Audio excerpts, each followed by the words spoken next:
Ringo? No, he's not here. He's coming. Wait a minute, Ringo's not there yet. He's coming. Okay, well, that's the best news we've heard all month. Okay, we'll wait for him. I'll just wait here. I'm not going to play a record. You're not on the air, are you? Yes, I am. We're on the air at KRLA.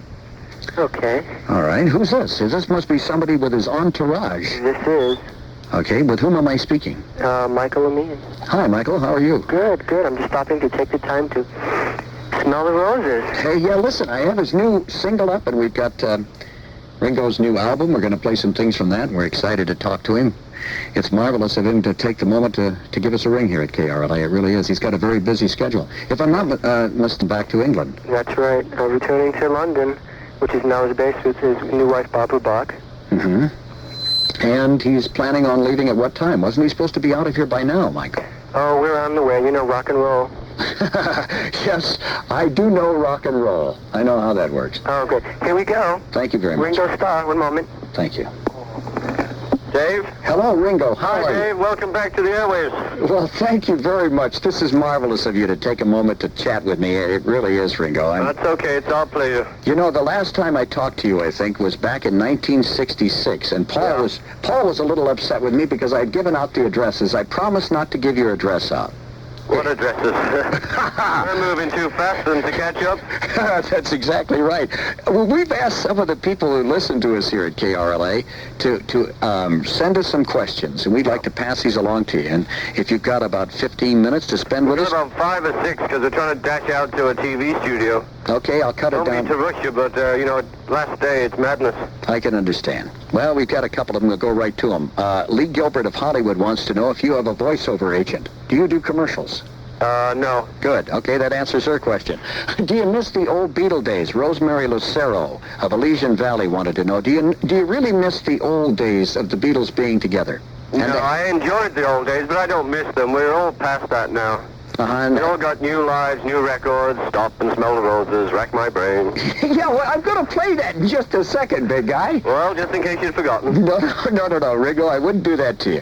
Bill Smith of Simi Valley wants to know, is it true that when you were with the group Roy Storm and the Hurricanes, that there was a contest at the German Star Club to break up the stage? Do you remember that in your background? Yes, and we won. Between you and the Silver Beatles, and your group won. Yeah, we ended up actually smashing it into the floor flat, and they have to build a new one. Marvelous. Yeah. Okay, Randy of Northridge wants to know, are any of your children, besides Zach the drummer, musically inclined? Your daughter musically inclined? Is Lee or Jason musically inclined? Yeah, Jason's a drummer too. He's trying to put a band together. Zach's got a band. And Lee is a happy tap dancer and singer. You know, that prompted somebody else after they thought about that question for a moment, Ringo, and thought about your 3 children. Then they began to wonder if you had ever had it in your mind, if these children of yours really become musically inclined and become very good, would you ever think of putting them together in a group similar to the Beatles? No, I don't think so. I mean, they get into their own groups, you know. You know, with my children, they want to get into show business, and I've tried to steer them away from it because... No, I would never do that. I think it's the best game in town. Do you really?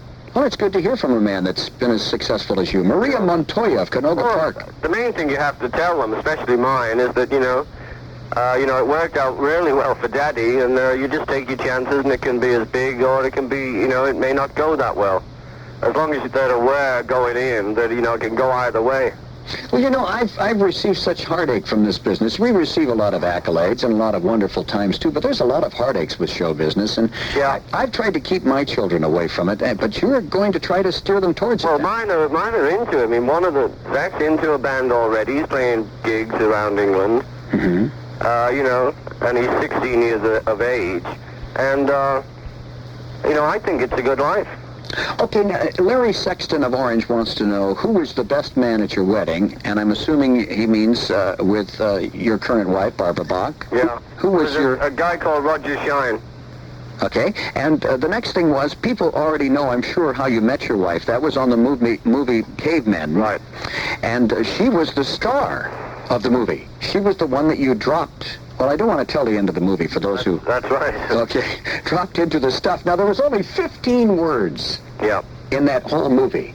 Okay, so you didn't have any problem with dialogue. Well, you had more problem, really, with dialogue, because the expressions you had to use, because you were limited to 15 words.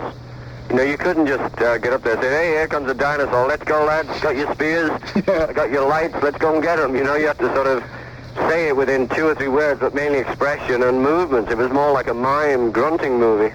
Okay, it was. And you came off the hero in this because you came off, if I'm not mistaken, more like brains instead of brawn. Yeah. And the guy that you were fighting, he was the leader of the group. And the girl dropped you because she didn't quite understand you that much, or you didn't become the big shot that the other guy did, but she comes back to you in the end.